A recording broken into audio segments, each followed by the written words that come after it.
ओम सदाशिवसमारंभा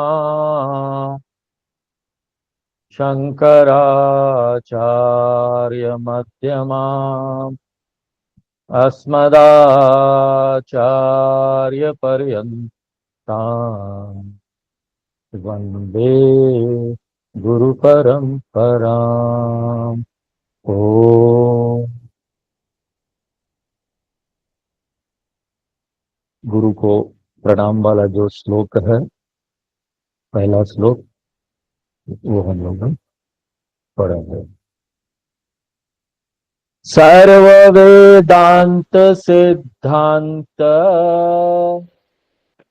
सर्व वेदांत सिद्धांत गोचरम तम गोचरम गोचरं तमगोचरम् गोविंदम परमानंदम गोविन्दं परमानन्दम् सद्गुरुं प्रणतोष्म्यहम्। सद्गुरुं प्रणतोऽस्म्यहम्। दूसरा नंबर श्लोक। जंतु नाम नर जन्म दुर्लभमतः जन्तूनां नरजन्म दुर्लभमतः पुंस्त्वं ततो विप्रता पुंसत्वं ततो विप्रता तस्माद् वैदिक धर्म मार्ग परता तस्मात् वैदिक धर्म मार्ग परता विद्वत्वमस्मात् परम् वेद्वत्मस्मात् परम् आत्मानात्मविवेचनं स्वनुभवः आत्मानात्मविवेचनं स्वनुभवः ब्रह्मात्मना संस्थितिः ब्रह्मात्मना संस्थितिः मुक्तिर्नो सतजन्म कोटि सुकृतैः मुक्तिर्नः शतजन्म कोटिर्कृतैः पुण्यैर्विना लभ्यते पुण्यैर्विना लभ्यते। तो गुरु के चरणों में, गुरु गोविंद भागवत पाद के चरणों में प्रणाम करके शंकराचार्य जी शुरू करते हैं। विवेक चूड़ामणि मनुष्य जन्म की महिमा को बताते हुए 4 श्लोकों में, दूसरे श्लोक से लेकर चौथे श्लोक तक, जो कि मनुष्य जन्म प्रशस्ति, कितना रेयर है, कितना सुंदर आशीर्वाद है ये मनुष्य जन्म। जंतु नाम नर जन्म दुर्लभ्यम,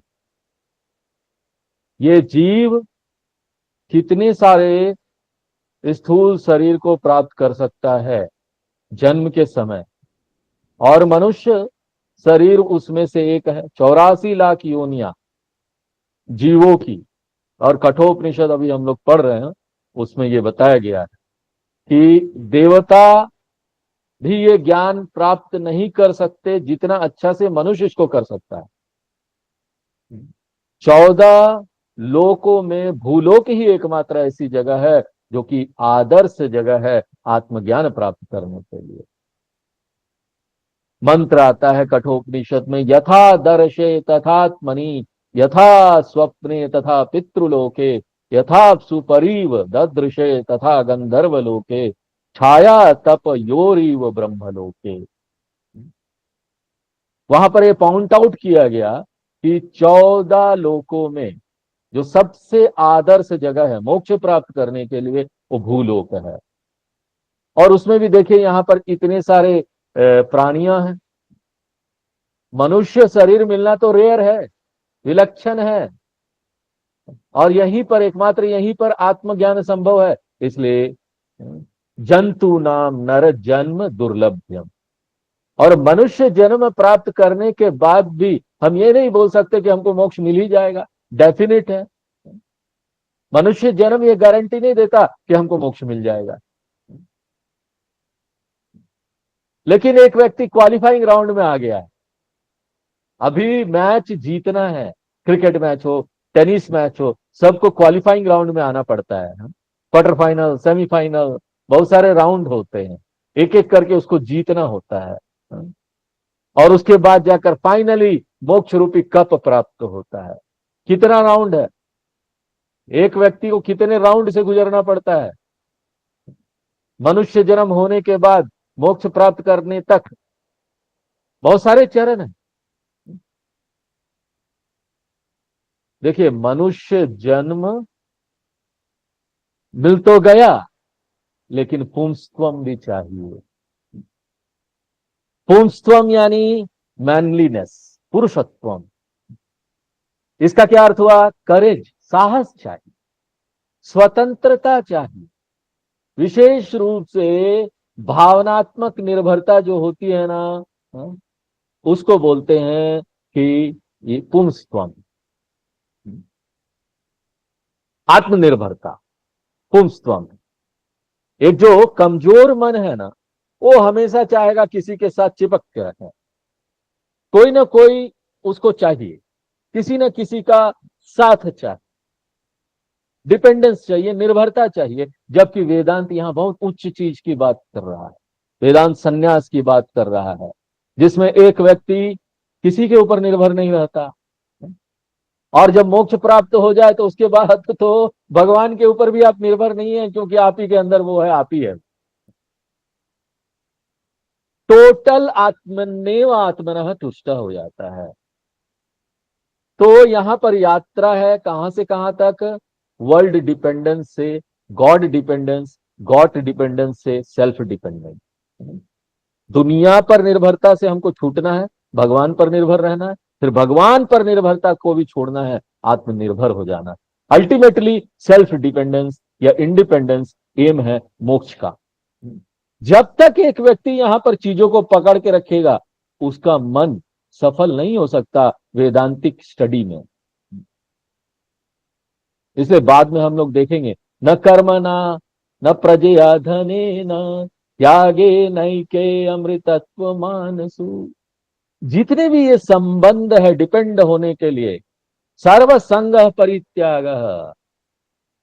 हमको फिजिकल स्ट्रेंथ नहीं चाहिए कि ना हम बॉडी बिल्ड कर लें, स्थूल शरीर अच्छा कर लें। हमको यहां पर मेंटल स्ट्रेंथ की जरूरत है। जिस मन में भी ये मेंटल स्ट्रेंथ है, उसको बोलते हैं मैनली माइंड, और वो नहीं है, तो ये व्यक्ति जहां भी जाएगा वो कुछ न किसी न किसी से चिपक जाता है। उसके अंदर गम लगा हुआ, गोंद गए, वो चिपक गया। देखिए, शास्त्र यहां पर अलाउ करता है कि टेम्पोररी हम किसी न किसी के ऊपर निर्भर रहे, लेकिन किस लिए? स्टेपिंग स्टोन के रूप में। जिस तरह एक बच्चा शुरू में अपने माँ के ऊपर निर्भर रहता है, अब 30 साल का हो गया फिर भी अगर माँ के ऊपर निर्भर है तो वो तो ठीक नहीं है ना। उसको अपने आप चलना सीखना चाहिए। एक समय आना चाहिए जब वो आत्मनिर्भर होना चाहिए, ये सब चीजें उसको ड्रॉप कर देना चाहिए। अगर एक मन ऐसा नहीं कर पाए तो फिर वो सफल नहीं हो सकता। ये मन को, ये जो दुनिया पर निर्भरता है ना, उसको ड्रॉप करना पड़ेगा, और फिर गुरु पर निर्भर हो जाइए। गुरु ठीक है, दुनिया में किसी और के ऊपर निर्भर रहने से अच्छा गुरु के ऊपर हो जाइए, स्टेपिंग स्टोन के रूप में, हमेशा के लिए नहीं। कई लोग बोलते हैं हाँ आप हमको स्टेपिंग स्टोन समझ रहे हैं, गुरु नहीं सोचते ऐसा। गुरु सोचते हैं हाँ हम स्टेपिंग स्टोन है, सीढ़ी है, पकड़ा फिर छोड़ा। परमानेंट डिपेंडेंस किसी के ऊपर हो जाना, वो फिर संसार हो जाता है ना। उसी प्रकार इष्ट देवता के ऊपर हम निर्भर रहते हैं, वंडरफुल है, वो एक सीढ़ी है।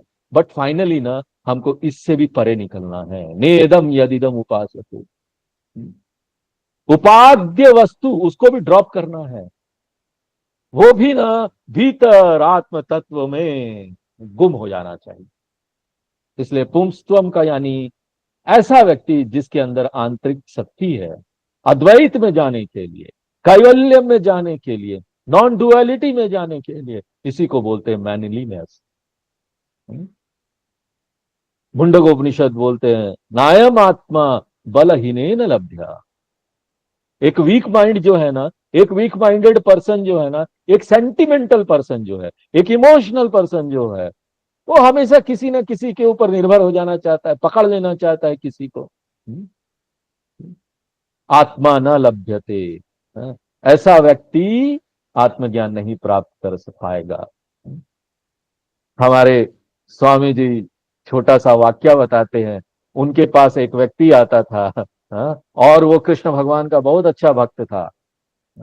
तो गुरुजी बैठते थे, गीता का कोई श्लोक बात हुआ, कोई है चलो सुना दो, कुछ प्रवचन थोड़ा मोड़ा बैठते थे तो सुना देते थे। तो जैसे बोलने लगते थे कृष्ण भगवान ने गीता में ये बोला, अरे बाप रे, उसके आंखों से झरझर झरझर आंसू। गुरु जी कृष्ण भगवान ने बोला, गुरु जी कृष्ण भगवान ने, वो सुनता ही नहीं आगे। गुरु जी ने बोला सुनो तो यार, क्या बोला उसने, भगवान ने बोला क्या वो तो सुनो, उस पर मनन तो करो, आगे ही नहीं बढ़ता। वो बताना ही छोड़ दिया उसको, वो बोला पहले पुंस तो हम लाओ। हाँ? तो एक जो ऐसा कमजोर मन है, हाँ? दूसरों पर निर्भर रहने वाला मन है, हाँ? वो ये मैनली माइंड नहीं, हाँ? जो दूसरों पर निर्भर नहीं रहता, कमजोर मन नहीं है, हाँ? उसको मैनली माइंड बोलेंगे। अगर एक स्त्री का भी मन ऐसा है ना तो वो पुरुष। वेद खुद ही बोलते हैं, हाँ? क्रिया सती ही। ये जो मन है ना, नॉन क्लिंगिंग, नॉन इमोशनल और सेंटिमेंटल, ऐसे जिसका मन है ना, उसको हम लोग मैन बोले। कभी कभी जैसा हमने आपको वाक्य बताया, एक आदमी आता था, वो भी इस तरह से रोना होना शुरू कर देता था। इमोशनल हो जाने से बहुत ज्यादा ना विवेक चला जाता है। हाँ, विवेक चला जाएगा तो हम विचार नहीं कर पाएंगे। एक आदमी, वो अपनी माँ पर हर समय निर्भर, बचपन से माँ के पास निर्भर है। 60 साल का होने जा रहा है, अपनी पत्नी को साड़ी खरीद के देना है, 90 साल के माँ से जासे पूछता है, माँ पत्नी को साड़ी खरीद के दे दो। तो ऐसा मन क्या है, ऐसा मन वुमेनली माइंड। तो हम ना यहां पर इनर स्ट्रेंथ की बात कर रहे हैं, फिजिकल स्ट्रेंथ की बात नहीं कर रहे। तो पुंस्त्वम प्राप्त कर लेना बड़ा रेयर चीज है, ज्यादातर लोग आप देखेंगे नहीं होता। ये प्राप्त कर लेना, अगर एक व्यक्ति कर लिया, एक सीढ़ी पास कर लिया। और उसके बाद क्या बोलते हैं, दूसरा सीढ़ी विप्रतः, अगला चरण, और वो और भी ज्यादा रेयर है। विप्रतः यानी शास्त्रों को सीखना। जन्मना जायते शूद्रः संस्कारात भवेद द्विजः वेद पाठात भवेद विप्रः ब्रह्म जानाति ब्राह्मण।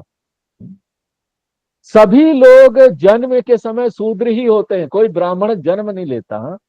क्योंकि उसको क्या आता है, एक बच्चे को हर बच्चा एक तरीके से करता है। जन्म न जायते शूद्र, सब शूद्र है, यहां तक कि ब्राह्मण भी शूद्र है चरित्र के अनुसार। जब तक कि वो द्विज नहीं होता, दूसरी बार उसका जन्म नहीं होता, संस्कार नहीं पड़ता, कर्म न द्विजा उच्यते, वो जब तक उपनयन नहीं होता, जनेऊ नहीं धारण करता और शास्त्रों के अध्ययन के लिए प्रवेश नहीं करता, तब तक उसका जन्म दूसरी बार नहीं होता, सेकंड टाइम नहीं होता। जिसका जन्म सेकंड टाइम ऐसे होता है उसी को बोलते हैं द्विज, दूसरा बर्थ। पहला बर्थ वो अध्ययन नहीं करता शास्त्रों का, तो उसका लाइफ जो है कल्चर्ड लाइफ नहीं है, सुसंस्कृत नहीं है, वो तो प्राकृत पुरुष की तरह है, एक वाइल्ड लाइफ है, जंगली जीवन। उपनयन होता है और उसके बाद वो गुरुकुल में जाता है, गुरुकुल वास करता है, गुरु उसको टेम करते हैं, पालतू बनाते हैं, वेदों के अनुसार डोमेस्टिकेटेड करते, कल्चर्ड करते, संस्कृत करते हैं। तो प्राकृत पुरुष के रूप में उसका जन्म होता है। संस्कृत पुरुष कब बनता है? जब ना जनेऊ होता है, उपनयन होता है, तब जाकर वह द्विज होता है। द्विज यानी दूसरी बार उसका जन्म। लेकिन सिर्फ उत्सव करने से द्विजा नहीं होता। आजकल लोग उपनयन करते हैं, ये जनेऊ करते हैं, बड़े बड़े 5 सितारा होटलों में दिखावा करते हैं, खाना पीना होता है, पंडित जी आते हैं और उसके बाद जनेऊ मिल जाता है और वो व्यक्ति अपने काम में लग जाता है, भूल जाता है कि ये जनेऊ लिया किस लिए। उसको तो गायत्री मंत्र भी नहीं पता होता, सिर्फ दिखावा है कि हम ब्राह्मण हैं तो हम ब्राह्मण, हमने हमने ये ले लिया। Ceremony itself will not make him what A cultured person. सिर्फ 5 सितारा होटल में जनेऊ करा लेने से वो व्यक्ति द्विज नहीं हो जाता। उसको गुरुकुल में जाना पड़ेगा, सीखना पड़ेगा क्या धर्म है क्या अधर्म है। उसको बोलते वेद पाठ करना। शास्त्रों के अध्ययन से वेद पाठे न विप्रह, द्विज जो है ना वो प्रमोट हो जाता है विप्र में। और जब हम बोलते वेद पाठ तो हमको बड़ा केयरफुल रहना चाहिए। वेद पाठ यानी धर्म अधर्म शास्त्र का ज्ञान का बात हो रहा है यहाँ पर।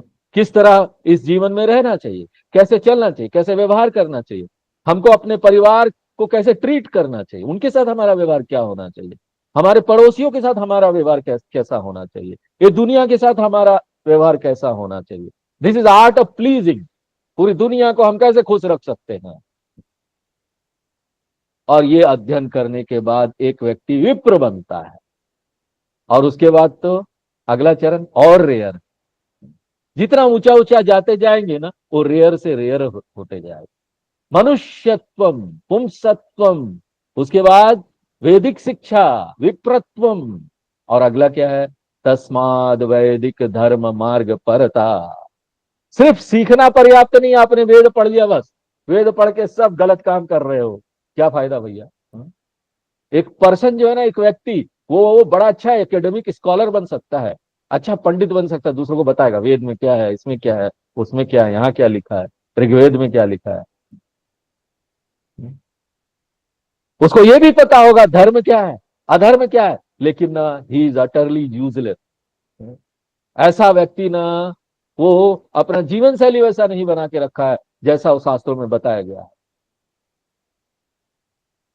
जैसे बोलते सत्यम वदा धर्मम चरा, चरा माने क्या? आचरण वैसा होना चाहिए। शास्त्रों के अनुसार हमारा आचरण होना चाहिए, अनुष्ठानम होना चाहिए। धर्म सिर्फ बोलने के लिए नहीं है, धर्म प्रैक्टिस करने के लिए है। बिना प्रैक्टिस के धर्म क्या? यूजलेस है, अटरली यूजलेस है। इसलिए यहां पर बहुत सारे लोग हैं जो स्कॉलर है। दुर्योधन खुद ही स्कॉलर था, रावण भी स्कॉलर था। दुर्योधन दूसरों को बोलता भी था खुद, जानामि धर्मम न चमे प्रवृत्ति, जानामि अधर्मम न चमे निवृत्ति। वो बोलता मैं तो जानता हूं धर्म क्या है, मुझे मालूम है मुझे ये नहीं करना चाहिए, फिर भी मैं अपने आप को रोक नहीं पाता, मैं तो कर ही रहा हूं गलत काम। मुझे मालूम है धर्म क्या है लेकिन प्रैक्टिस नहीं कर पा रहा हूं। मुझे मालूम है अधर्म क्या है लेकिन उसको स्टॉप नहीं कर पा रहा हूं। तो फिर ये ज्ञान का क्या मतलब?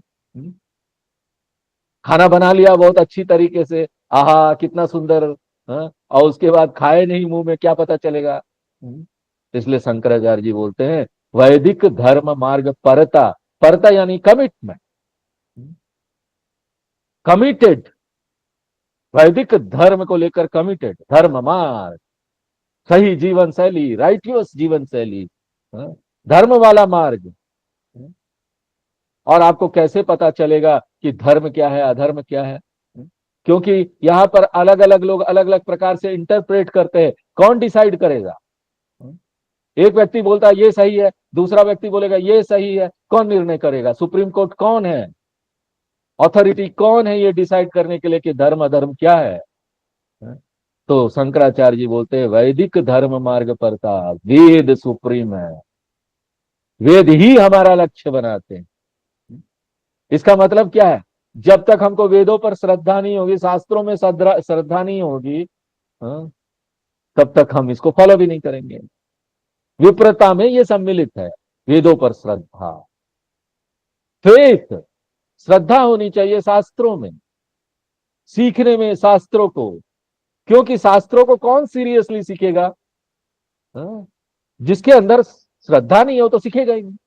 इसलिए विप्रता में श्रद्धा और ज्ञान दोनों आता है, बोथ आर इंक्लूडेड।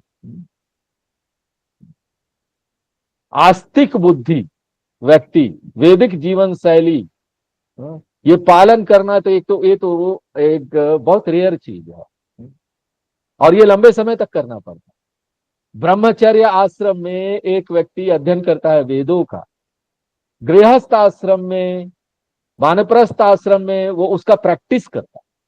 वेद पूर्व भाग का ध्यान रखिए, धर्मशास्त्र का प्रैक्टिस कहां होता है? हमको कौन सा प्लेटफॉर्म मिला है? गृहस्थ आश्रम और वानप्रस्थ आश्रम।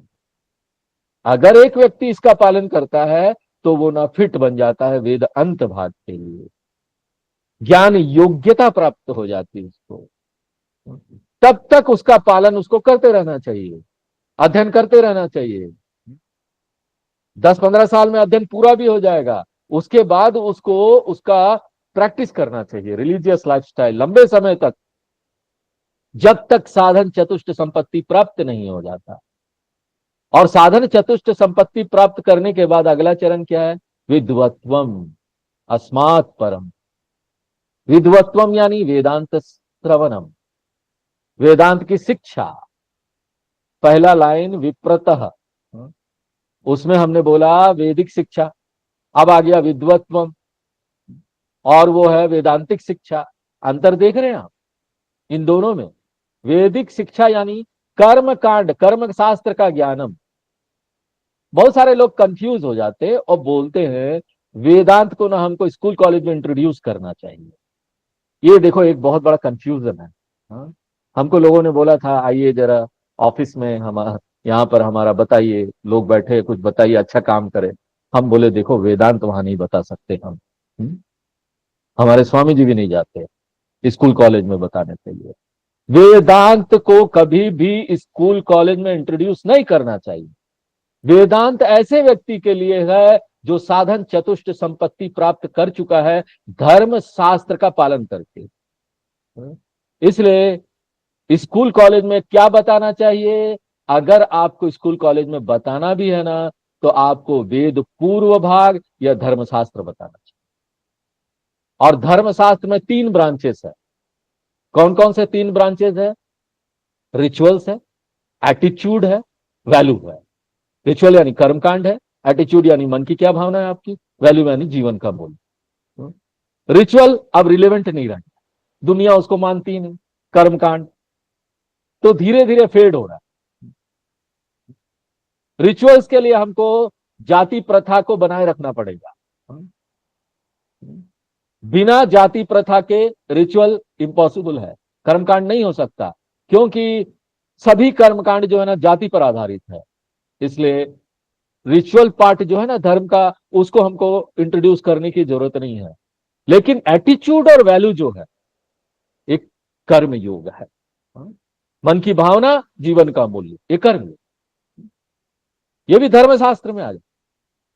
कर्म योग भगवत गीता में आया ना, तो बहुत सारे लोग ये गलती कर जाते हैं कि कर्म योग वेदांत शास्त्र है बोलते हैं। क्यों? भगवत गीता में आ रहा है स्वामी जी, भगवत गीता तो सार है वेदांत का। कर्म योग भगवत गीता में आ रहा है, इसलिए कर्म योग वेदांत है। लेकिन रियली स्पीकिंग कर्म योग वेद पूर्व है, वो धर्मशास्त्र है।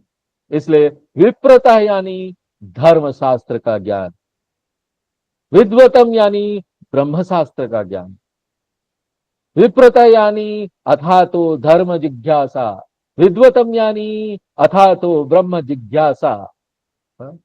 स्कूल और कॉलेज में जो बच्चे हैं उनको विप्रता चाहिए, उनको विद्वतम नहीं चाहिए। अगर विप्रता सिंसियरली फॉलो किया जाए तो वो जाकर धीरे धीरे कई सालों में, कई जन्मों में विद्वत्वम तक आएंगे।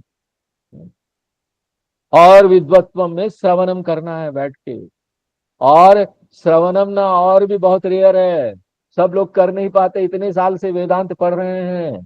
हाँ। और बोलेंगे नहीं नहीं हम तो किताब से ही पढ़ ले रहे हैं, सुनेंगे क्यों किसी को। हाँ, आप अपने तरीके से बोलते हैं हम काहे सुने। और फिर बोलेंगे, तो सुनने लगेंगे, फिर बोलेंगे आप शास्त्रों को कोट करते अपने तरीके से नहीं बताते हैं, हम काहे सुनेंगे। हम तो अपना कोई नया थिंग न्यू चीज लेकर आए। तो गुरु को सुनना ये बड़ा रेयर चीज। श्रवणम, श्रवण के लिए गुरु चाहिए। वो ये सब बात वो समझ जाते हैं, जो लोग यहां तक पहुंचते हैं वो समझ जाते हैं कि श्रवण पॉसिबल नहीं है गुरु के बिना। अब यहाँ क्वेश्चन हो ये आता है कि मुझे कैसे पता चले, how do I know who is a गुरु। कोई लिटमस टेस्ट है क्या? हाँ? कोई ऐसा टेस्ट करके पता करे, लिक्विड टेस्ट टू शो ए गुरु। आपके पास कोई टेस्ट है ये जानने के लिए गुरु कौन है? शास्त्र तो बता देते गुरु कैसा होना चाहिए। शास्त्र बता देते हैं कि श्रोत्रिय ब्रह्मनिष्ठ होना है। लेकिन हमको कैसे पता चलेगा कि वो ब्रह्मनिष्ठ है भी नहीं है कि नहीं? हाँ? हम तो उनको देखते भूनिष्ठ है या फिर गद्दी पर निष्ठ है। हाँ? हम तो उनको कोई ब्रह्म पर बैठे हुए देख नहीं रहे। तो हमको कैसे पता चले कि कौन ब्रह्मनिष्ठ है? हाँ?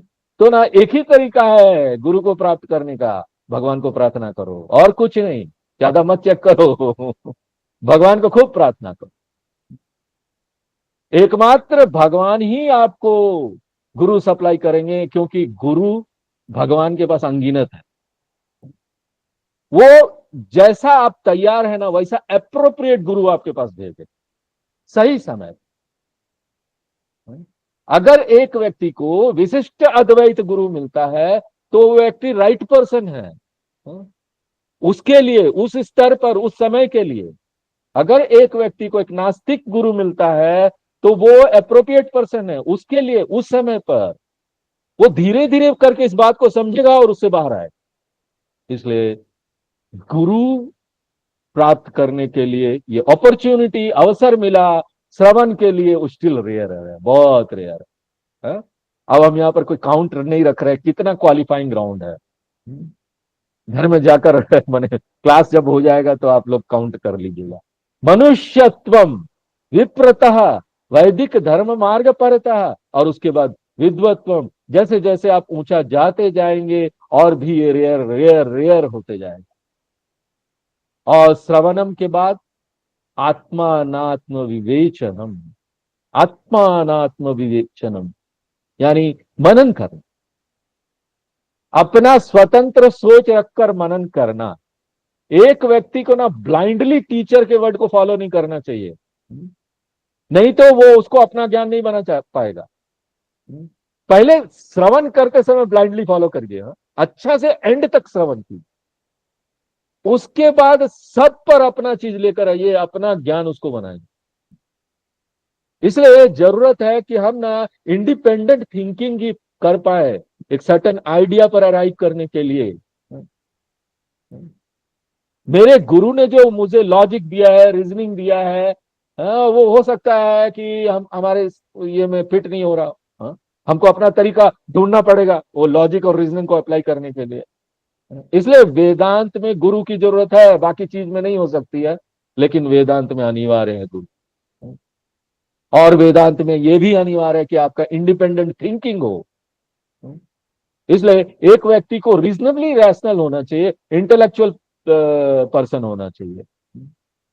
इसलिए देखिए पुराने समय में हमारे लोग बहुत पढ़ते थे, हमारी संस्कृति पढ़ने वाली थी। अरे क्या क्या किताब यहाँ पर ग्रंथ आप देखेंगे तो हैरान हो जाएंगे। तर्क के ऊपर कितना बड़ा ग्रंथ लिखा गया, तर्क पढ़ने को, लॉजिक, मीमांसा, व्याकरणम। खाली व्याकरणम को समय देंगे ना, पाणिनि व्याकरणम संस्कृत में, तो पूरा जीवन निकल जाएगा, स्कॉलर ही बनते रहेंगे और उसके बाद भी कई चीज नहीं समझ में आए। तो ये सब किस लिए था? ताकि ना हमारा जो ये फैकल्टी है ना शार्प हो सके, क्योंकि इसमें ज्ञान इन्वॉल्व है, थिंकिंग इन्वॉल्व है। फॉर्चुनेटली यहाँ पर बहुत सारे लोग हैं, हाँ, उसको ये करना पसंद नहीं है इसलिए वो क्या करते हैं, उसको वेदांत पसंद नहीं आता। वो बोलते हैं हम कोई दूसरा सिस्टम अपनाएं, और बोलते हैं हम रोएंगे खूब भगवान के सामने जाकर, खूब रोएंगे भगवान के बारे में सोच सोच कर रोएंगे कि भगवान हमको मोक्ष दे दीजिए, साधना करेंगे। देखिए, हम ये नहीं बोलते आप ऐसी भक्ति मत कीजिए, हाँ? लेकिन ये सोचना कि सिर्फ भगवान के सामने रोने से, ढेर ढेर आंसू बहाने से ये मोक्ष मिल जाएगा, हाँ? रोना आपको मोक्ष नहीं प्रदान करेगा। तो डिवोशन इज वंडरफुल। आपके प्राणमय कोष को उपयुक्त रूप से, पर्याप्त रूप से मैच्योर होना पड़ेगा।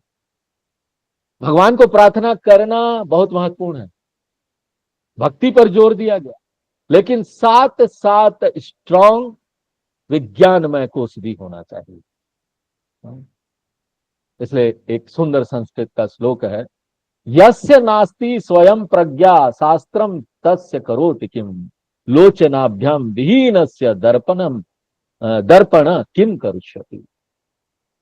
यस्य नास्ति स्वयं प्रज्ञा, एक स्टूडेंट जो ना इंडिपेंडेंटली सोच नहीं सकता, उसके लिए शास्त्र तस्यम करोति किम, शास्त्र उसको कितना कुछ दे देगा बताइए? ज्यादा नहीं दे सकता, लिमिटेशन है। अगर इंडिपेंडेंट थिंकिंग नहीं है तो जहां पर इंडिपेंडेंस है, थिंक कर सकते हैं, शास्त्र वहीं पर आपको आशीर्वाद देगा पूरी तरीके से। और यहां पर एक सुंदर उदाहरण दिया गया, मुझे बहुत पसंद है। मान लीजिए एक दर्पण है, दर्पण में क्षमता है मेरे फेस को, चेहरे को प्रतिबिंबित कर दे। देखिए, इसमें कोई शक नहीं कि दर्पण में ये यूनिक शक्ति है, मेरे चेहरे को दिखा दे। लेकिन दर्पण यूजफुल नहीं है जब तक कि ना मेरी आंखें दर्पण में देखती नहीं। आंखें नहीं है जो दर्पण में देखे, इसलिए दर्पण प्लस आंखें, ये मिलाकर हमको दोनों चीज दिखाती है। इसलिए शास्त्र जो है ना वो दर्पण है, और इंडिपेंडेंट थिंकिंग मेरी आईज है। शास्त्र प्लस इंडिपेंडेंट थिंकिंग दोनों मिलाकर एक व्यक्ति को आशीर्वाद देती है। और शंकराचार्य जी बहुत सुंदर तरीके से दो शब्दों का उपयोग यहां करते हैं, पंडितः मेधावी। उपनिषद पंडितः यानी जिसके पास शास्त्रों की शिक्षा है, मेधावी यानी जिसके पास इंडिपेंडेंट थिंकिंग है। जब कोई इंडिपेंडेंट थिंकिंग नहीं है ना, तो क्या होगा? आप पूछेंगे स्वामी जी यहाँ पर रिकॉर्डिंग और वो नहीं, बस बस सुन लिया, वो अपना सोच कुछ नहीं है। यहाँ पर उदाहरण भी कई कई सालों पुराना है। वो रज्जू सर्प का उदाहरण ले लो, और मटके का उदाहरण ले लो, मिट्टी का घड़ा वाला, ये सब 3000 साल सब पुराना। उस समय शंकराचार्य जी ने कई सारे उदाहरण और भी दिए, वो बदलते नहीं। अपना कम से कम उदाहरण तो हम अपना लेके आ सकते हैं, इंडिपेंडेंट थिंकिंग कर सकते हैं। अगर हम यही शिक्षा को same, if I can present the same teaching with my words and also with my example, इसका मतलब मैं समझ गया। इसको बोलते विवेचन शक्ति। इसके लिए शंकराचार्य जी बोलते हैं आत्मानात्म विवेचनम, ये कैपेसिटी टू इंडिपेंडेंटली डिस्क्रिमिनेट आत्मा अनात्मा पर, ये मननम हो गया। विद्वत्वम क्या था? श्रवण कर। आत्मा अनात्मा विवेचनम क्या हुआ? मनन हो गया। ये बहुत सुंदर श्लोक है। आगे चलते जा रहा है एक एक करके, हाँ, सीढ़ियां आती जा रही है। और फाइनल थिंग क्या है, अंतिम चीज क्या है? स्वानुभव। स्वानुभव यानी अपरोक्ष ज्ञानम। उसका क्या मतलब हुआ? निधि ध्यासनम, अपरोक्षीकरणम, इंटरनलाइजिंग, इस शिक्षा को आत्मसात कर ले, एसिमिलेट द टीचिंग। आपके अंदर ये कैपेसिटी आ गई कि अब हम ये नहीं बोलते कि आत्मा सर्वत्र व्याप्त है, आत्मा निर्विकार है, ब्रह्म निर्विकार है। अब ये कहां रिप्लेस हो गया है? मैं सर्वत्र व्याप्त हूं, मैं वो आत्मा सर्वत्र व्याप्त, मैं निर्विकार हूं, मैं करता भोगता हूं। इसका मतलब क्या हुआ? अभी तक हम ये बोल रहे थे कि ब्रह्म ब्रह्म आत्मा का ये लक्षण है, हमें ये कैपेसिटी आ गई कि अब हम ये बोल पा रहे हैं कि वही हम, सिर्फ वर्बली नहीं, अपने हार्ट से ये बोल पा रहे हैं, हृदय से। मैं प्योर हूं, मैं शुद्ध हूं, मेरा ये हृदय, मैं इंडिपेंडेंट हूं, हृदय से बोल रहा हूं, ये दुनिया मुझे डिस्टर्ब नहीं कर सकती, ये हृदय से बोल रहा हूं। अहम जीवन मुक्त, मेरे अपने हार्ट से मैं ये बोल पा रहा हूं। इसको बोलते हैं इंटरनलाइजेशन करना, एसिमिलेशन करना, अपरोक्षीकरणानी, अपरोक्ष ज्ञानम हो गया हमको। इसको बोलते हैं निधि ध्यान। इसी को यहाँ स्वानुभव बोला गया है। श्रवणम, मननम, निधि ध्यासनम, उसके बाद क्या? ब्रह्मात्मना संस्थिति ही, ब्रह्मात्मना संस्थिति, इस ज्ञान में रमना कि मैं ब्रह्म हूं, ब्रह्मात्मना रूपेण अवस्थितम, ब्रह्मनिष्ठा, आत्मनिष्ठा, ज्ञान निष्ठा, दूसरे शब्द में गीता में बोला गया है ब्राह्मणी स्थिति, गीता में बोला गया स्थिर प्रज्ञ, दूसरे शब्दों में जीवन मुक्ति, ये सब एक ही बात है। ब्रह्मात्मना संस्थिति, जीवन मुक्ति। देखिए डिफरेंस क्या है निधि ध्यासनम और जीवन मुक्ति में। निधि ध्यासन में भी ना हम एफर्ट करते हैं, प्रयास करते हैं ना उसमें रहने के लिए, उस ज्ञान में रहने के लिए। लेकिन जीवन मुक्ति में क्या होता है? स्पॉन्टेनियस होता है, एफर्टलेस होता है, नॉर्मल हो, नेचुरल हो गया। अभी हमारे लिए हमको कोई कोशिश नहीं करनी पड़ती है याद रखने के लिए कि हम ब्रह्म। ये डिफरेंस है निधि ध्यासन और जीवन मुक्ति में। अहम ब्रह्मास्मि, ये निधि ध्यासनम है, और अहम ब्रह्मास्मि जीवन मुक्ति भी है। तो अंतर क्या है? एक में इच्छा शक्ति चाहिए बोलने के लिए, दूसरे में कोई इच्छा शक्ति नहीं है, नेचुरल होगा। तो ये हो गया निधि ध्यासनम, जीवन मुक्ति। और जीवन मुक्ति कब तक चलता रहेगा? जब तक कर्म है, कर्म रूपी तेल है, प्रारब्ध है, शरीर चलता रहेगा, मजा लो जीवन का। और क्या, सब दुख से तो छूट गए हो। और जब शरीर चला जाएगा तो क्या होगा स्वामी जी? फिर विदेह मुक्ति हो जाएंगे, पुनर्जन्म से छुटकारा मिल जाएगा, क्योंकि आपके सारे कर्म खत्म हो गए। ये तीनों शरीर का नाश हो जाए, स्थूल शरीर, सूक्ष्म शरीर, कारण शरीर, शरीर त्रय भंग, विदेह मुक्ति, ये फाइनल स्टेज। तो जो फोर्थ लाइन में मुक्ति है, मुक्ति यानी क्या? विदेह मुक्ति, जीवन मुक्ति, ब्रह्मात्मना संस्थिति। इसलिए जीवन मुक्ति और ये विदेह मुक्ति जंतु नाम नरजन्म से शुरू हुआ था, नर टू ब्रह्म, यही जर्नी है। हाँ, जंतु थे, नर थे, अब ब्रह्म हो गया। कितना इम्पॉसिबल है, देख रहे हैं। इसको सक्सेसफुली कर लेना, सारे राउंड से गुजर जाना, क्वालिफाइंग राउंड से, और फाइनली मुक्ति में आना इम्पॉसिबल लगता है। बिना पुण्येर बिना लभ्यते, इम्पॉसिबल विदाउट पुण्यम। ईश्वर अनुग्रह के बिना ये संभव नहीं। और हम ये नहीं बोलते कि सिर्फ ईश्वर का अनुग्रह चाहिए, वो हमको मोक्ष दे देंगे। ईश्वर अनुग्रह कैन नेवर रिप्लेस एफर्ट। ईश्वर अनुग्रह कैन नेवर रिप्लेस एफर्ट। प्रयास जरूरी है ईश्वर अनुग्रह के साथ। ईश्वर अनुग्रह सिर्फ एक बूस्टर है, एरियल बूस्टर।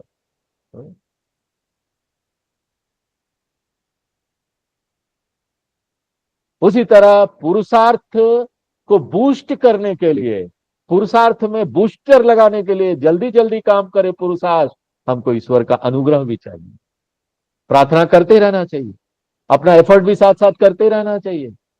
दोनों हमको सफलता देगा, दोनों मिलाकर। शंकराचार्य जी यहां जोर दे रहे हैं ईश्वर अनुग्रह के लिए, ताकि ना हम विवेक चूड़ामणि का अध्ययन भक्ति के साथ करें, विनम्रता के साथ करें, प्रार्थना वाली भावना के साथ करें। इसलिए बोलते हैं Punyam, it is not possible, इसके बिना। कितना चाहिए पुण्य? तो बोलते हैं सत कोटि जन्म, सत जन्म कोटि, दोनों एक ही। सत कोटि यानी 100 करोड़, 100 करोड़ जन्म, उसमें जो हमने पुण्य जमा किया है वो पूरा फुल होना चाहिए। इसका मतलब क्या? इसके लिए हमको मनुष्य जन्म इतना लेना पड़ेगा, क्योंकि पशु कोई पुण्य नहीं कर सकता, पशु पुण्य नहीं कर सकता। तो 100 करोड़ मनुष्य जन्म, ये सारे मनुष्य जन्म में हमने पुण्य भी किए हों, क्योंकि हम तो पाप भी करते आए हैं, इसलिए इतने करोड़ जन्म हमने ये पुण्य किए, इससे सफलता पूर्वक गुजरे। क्योंकि ये तो स्नेक और लैडर का गेम है ना, सांप सीढ़ी का गेम है। सांप सीढ़ी का गेम आपने खेला, सांप सीढ़ी? ज्यादातर लोगों ने खेला ही है। बहुत सुंदर कंपैरिजन है मोक्ष तक आने के लिए। हाँ? यहाँ पर हम नीचे से चलते चलते आते 94 में आ गए। एक दूसरा सांप है 95 में, 97, 99 में। अब चेक मत कीजिए, अब हम ऐसे ही आपको बोलने के लिए बोल रहे हैं। हाँ? और उसके बाद हमको 6 चाहिए, 94 में आ गया 100 में जाने के लिए, पता चला 6 से कम आ गया, 99 में सीधे नीचे 56 में आ गया डर करके। हाँ? तो ना ये सांप सीढ़ी का गेम है, जो कि प्योरली लक बेस्ड है। सिर्फ लक नहीं है, भगवान का कृपा है, और इसके साथ साथ हमारा प्रयत्न है। क्योंकि ऐसी कहावत है ना, हिम्मते मर्दा मददे खुदा। जो हिम्मत करता है भगवान उसी की मदद करते हैं। इसलिए साहस चाहिए, हिम्मत चाहिए, पुंस्त्वम चाहिए, लक भी चाहिए। ये सब चीजें ना आपको डराने के लिए नहीं है, नकारात्मक भाव लाने के लिए नहीं है, बस ये दिखाने के लिए कि आप लोग जो यहाँ पहुंच गए हो कितना रेयर है, कितनी बड़ी बात है ये मनुष्य जन्म का कितना बड़ा काम हो गया ये इसलिए ताकि बाकी जो और लोग सुनेंगे उन्हें इसको हल्के में ना ले, जैसे हम लोग नहीं ले रहे। तीसरा नंबर श्लोक पढ़ते हैं। दुर्लभम त्रयमेवैतद्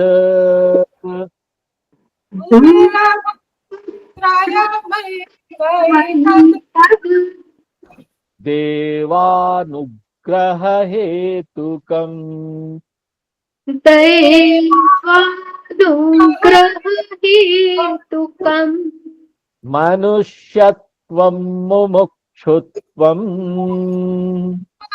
मनुष्यत्वं मुमुक्षुत्वं महापुरुष संश्रयः। महापुरुष संश्रयः। तो वही सेम विषय है, मनुष्य जन्म प्राप्ति, मनुष्य जन्म दुर्लभ्यम, रेयर है।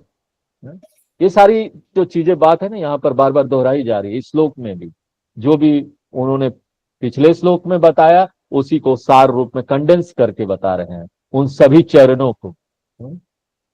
इससे पहले वाले श्लोक में बहुत सारे चरण थे, इसकी बात की गई, वो उन चरणों को इन्होंने यहाँ पर 3 चरण में विभाजित कर दिया और बोले सफलता पूर्वक इन चरणों से गुजरने के लिए देवानुग्रहम ए तद त्रयम दुर्लभ्यम, ये जो तीनों है बहुत रेयर है। याद रखिए, जब हम बोलते हैं कि भगवान की कृपा चाहिए, तो आपको याद रखना चाहिए ना, भगवान कोई ना उल्टा सीधा काम नहीं करते, जैसे तैसे अपनी मर्जी से काम नहीं करते कि वो ना अपने हाथ में कृपा लेकर घूम रहे हैं, रास्ता में कोई व्यक्ति मिल गया पकड़ जाए, आजा आजा एक कृपा ले लो। नहीं नहीं है, ऐसा नहीं करते कि किसी को भी बांटते जाते हैं कृपा। वो ऐसा नहीं करेंगे, किसी को कृपा दे दिए किसी को नहीं दिए। कृपा यानी पूर्व जन्म का जो हमको अब हमारा फल है, उसके कारण से हमको ये मिलता है। पूर्व जन्म में जो अच्छे कर्म किए, उपासना किए, इसलिए ये जो कृपा है ना, ये कर्म के सिद्धांत पर आधारित है, लॉ ऑफ कर्मा, ये रैंडम नहीं है, जैसे तैसे कर दिया भगवान ने, जिसको तिसको दे दिया। इसलिए देवानुग्रह को आप पुण्य जन्म का, पूर्व जन्म का कर्म भी बोल सकते हैं। इसलिए देखिए पिछले श्लोक में हमने ऑब्जर्व किया होगा, लास्ट लाइन में वो बोल रहे हैं पुण्यर बिना लभ्यते, इससे पहले श्लोक 4th लाइन में पुण्यम शब्द का उपयोग किया है, और वही शब्द पुण्यम इस श्लोक में भी है, वो उसको रिप्लेस कर दे रहे देवानुग्रह से। इसका मतलब पुण्यम जो है देवानुग्रह है, देवानुग्रह पुण्य है, कोई अंतर नहीं। तो दोनों एक ही है, तो वो 2 शब्दों का उपयोग क्यों कर रहा है और हमको कंफ्यूज क्यों कर रहा है?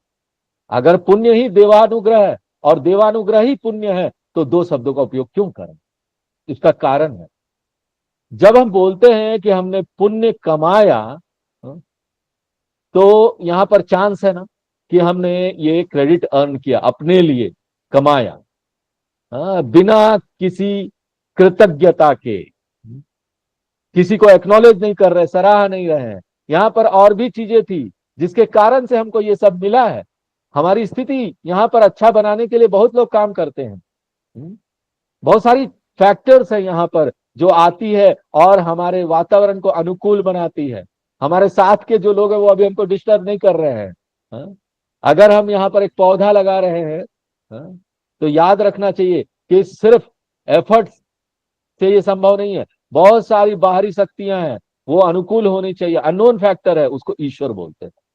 अगर हम ये बोलेंगे नहीं ये मेरा पुण्य है, तो हम पूरा क्रेडिट ले लिए ना, हमने ही सब किया।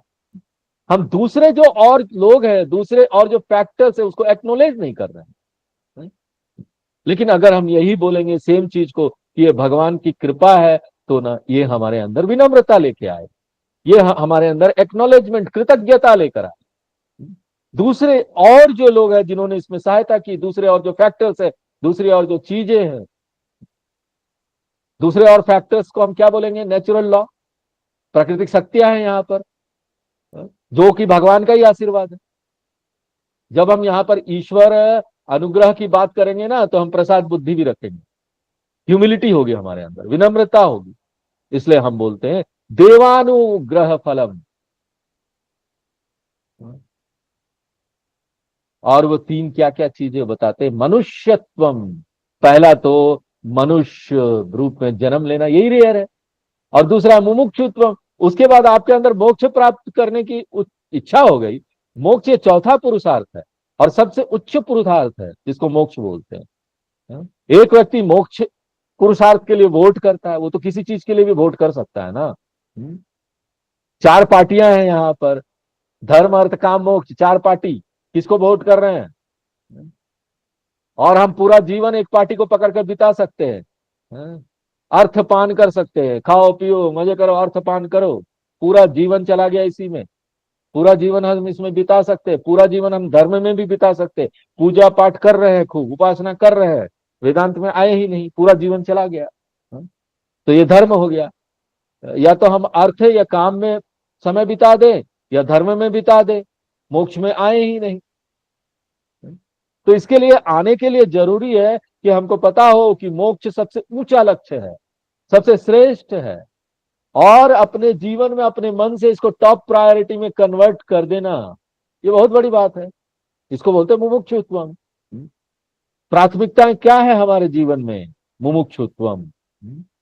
इसका ये अर्थ नहीं है ना कि हम अर्थ और काम को देख ही नहीं रहे हैं। टॉप प्रायोरिटी हमारे लिए मोक्ष है, लेकिन हमको अर्थ काम और धर्म चाहिए एक सीढ़ी के रूप में। तो अर्थ काम और धर्म को थोड़ा करेंगे, ज्यादा मोक्ष को करेंगे। और उनको अब क्या मानेंगे? अर्थ काम और धर्म को क्या मानेंगे? साधन है, स्टेपिंग स्टोन मान लो। वो साध्यम से नीचे होगा ना, जिस चीज को हमको प्राप्त करना है उससे तो वो नीचे होगा।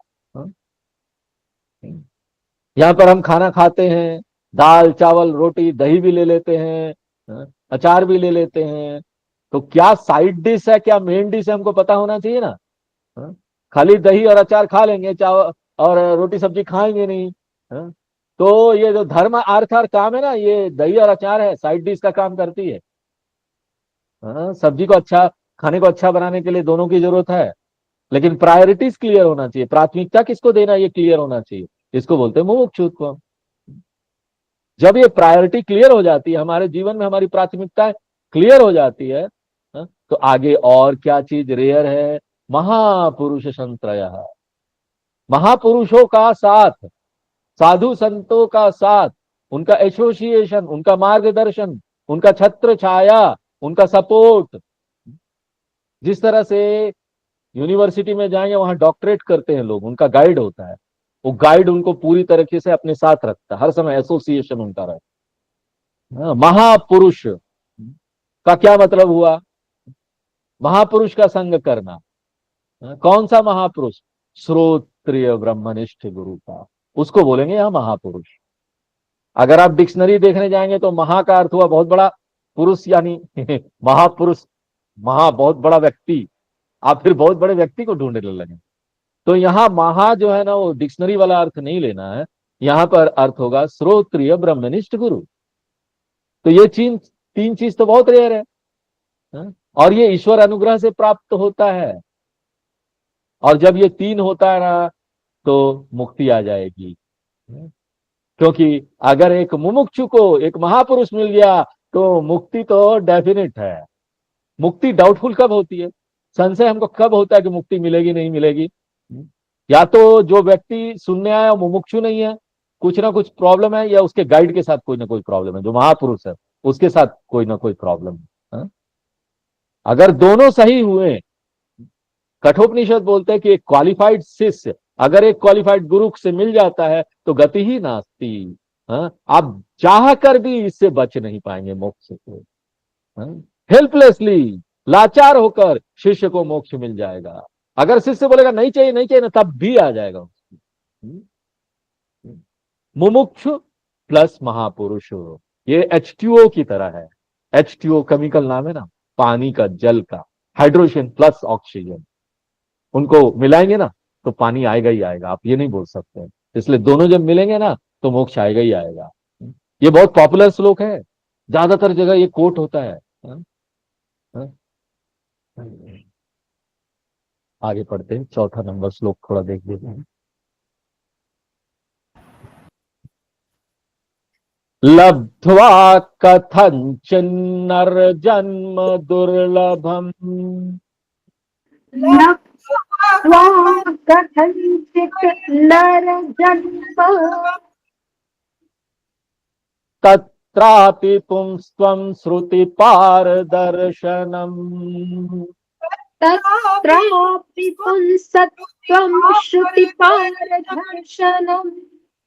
यस्त्वात्वमुक्तो न यतेत मूढधिः यस्त्वात्ममुक्त्यै न एतत् मूढधिः स ह्यात्मः स्वं विनिहन्त्य सद्ग्रहात् आत्मः स्वं विनिहन्त्य सद्गृहात्। सेम आइडिया, वही बात, वही रेयरनेस, कितना विलक्षण है, कितना महान है मनुष्य का जन्म, एक दूसरे भाषा में बता दिया गया।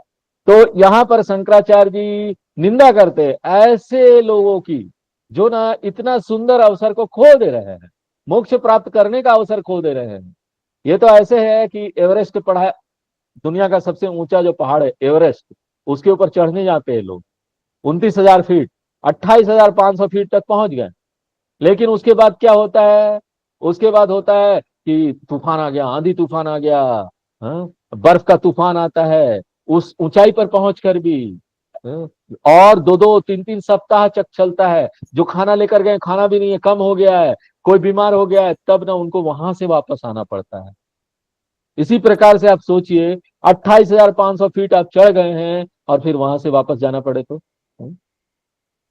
मनुष्य का जन्म मिल गया, हाँ? और मोक्ष की इच्छा ही नहीं हुई तो ये तो सुसाइड है, आत्महत्या कर लिया, अपने आप को नष्ट करने जैसा है। इसलिए शंकराचार्य जी स्ट्रांगली क्रिटिसाइज करते हैं ऐसे लोगों को, ऐसे लोग जो भोग में ही सिर्फ लिप्त है, ताकि ना हमारा मन ना थोड़ा जगे, जगाने के लिए हथौड़ा मारते ना, स्ट्रांग शब्दों का उपयोग करते हैं। अब देखिए ऐसा व्यक्ति है, कथनचित दुर्लभ्यम नर जन्म लभ्या, सपोज ऐसा जीव है जिसको ये दुर्लभ नर जन्म मिल गया किसी पुण्य के कारण, क्योंकि हमको नहीं पता कौन सा पुण्य हमको मनुष्य जन्म देगा, कॉज हम नहीं जानते हैं, इसलिए वो कथनचित शब्द का उपयोग करते हैं। किसी तरह बाई हुक और क्रुक, क्रुक तो नहीं, नर जन्म तो मिलेगा जब हमारा यहाँ पर अच्छा पुण्य होगा, मनुष्य जन्म में आ गए, तो एक व्यक्ति का यहाँ मनुष्य जन्म हो जाता है। तत्रापि पुंस्त्वम, किसी तरह उसको पुंस्त्वम मिल जाता है। हमने आपको बताया था manliness, independent thinking, freedom from emotional complexes, rational Sen, mental sanity, इसको बोलते हैं पुंस्त्वम। पुंस्त्वम, पुंस्त्वम नहीं, पुंस्त्वम। तो एक व्यक्ति को मिल जाता है। और उसके बाद श्रुति पार दर्शनम, श्रुति पार यानी वेदांत, उसको ज्ञान हो जाता है कि ना एकमात्र वेदांत ही उसको मुक्ति दे सकती है। उसको अभी अहम ब्रह्मास्मि का ज्ञान नहीं मिला है, लेकिन वो जानता है कि इसका समाधान, संसार रूपी बीमारी का समाधान, मेरा जो समस्या है वो अज्ञान है और उसके लिए ज्ञान चाहिए। और ज्ञान कहां से मिलेगा? वेदांत से भी मिलेगा। ये बात तो समझ गया, वेदांत ज्ञान ही मुक्ति प्रदान करेगी। ये सारा डिटेल ये व्यक्ति जानता है, क्योंकि यहां पर बहुत सारे लोग हैं जो वैदिक संस्कृति में जन्म नहीं लेते। भारतवर्ष में जिसका जन्म नहीं लिए वो क्या महान, भारतवर्ष में जिसका जन्म नहीं हुआ वो क्या महान। अगर आप जाएंगे और पूछेंगे ऐसे लोगों से, यूरोप में जाइए, अमेरिका में जाइए, what is Brahman, do you know ब्रह्म ज्ञानम, वो नहीं जानते। लेकिन इंडियन कल्चर में क्या है, ये हम लोग बचपन से ही देख लेते। अगर हम नहीं भी पढ़े हैं ना, सिर्फ हमारा यही महानता है कि हम इस कल्चर में जन्म ले लिए, तो हमको ना बचपन से ये सारी चीजें सुनाई देने मिल जाएगी। क्योंकि हमारे दोस्त लोग भी जब ऐसे ऐसी बातें करते हैं ना, लौकिक भाषा में बात करते हैं, दोस्त लोग भी, हाँ, अरे क्या भटकती आत्मा बन के घूम रहे हो भटकती आत्मा तो आत्मा का शब्द हमने वही सुन लिया है, स्कूल में ही सुन लिया। उसके बाद पिक्चर उक्चर देखेंगे, पिक्चरों में भी वहां आता है मोक्ष, मुक्ति, माया, ये सारी चीजें हम बचपन से सुनते आए। इसलिए ये ज्ञान है कि हमारा अल्टीमेट गोल ज्ञान है, हमारा अल्टीमेट गोल मोक्ष है। ये सब जानने के बाद एक व्यक्ति इसके लिए काम नहीं करता, मान लो कोशिश नहीं करता, शंकराचार्य जी बोलते हैं ऐसे व्यक्ति को ना बेवकूफी का ना नोबेल प्राइज देना चाहिए, फुलिशनेस का नोबेल प्राइज देना चाहिए। एक नया हम लोग नोबेल प्राइज खड़ा करते, शंकराचार्य जी द्वारा दिया जा रहा है। क्या कौन ऐसा व्यक्ति जो इतना सब करने के बाद भी जो चीज के लिए आया वो नहीं करता है? ये तो ग्रेट सुसाइड है, सेल्फ डिस्ट्रॉयर। आगे अब हम लोग अगले क्लास में देखेंगे। आज यही विराम देते। ओम पूर्णमदः पूर्णमिदं पूर्णात् पूर्णमुदच्यते पूर्णस्य पूर्णमादाय पूर्णमेवावशिष्यते। ओम शांति शांति शांति। हरि ओम।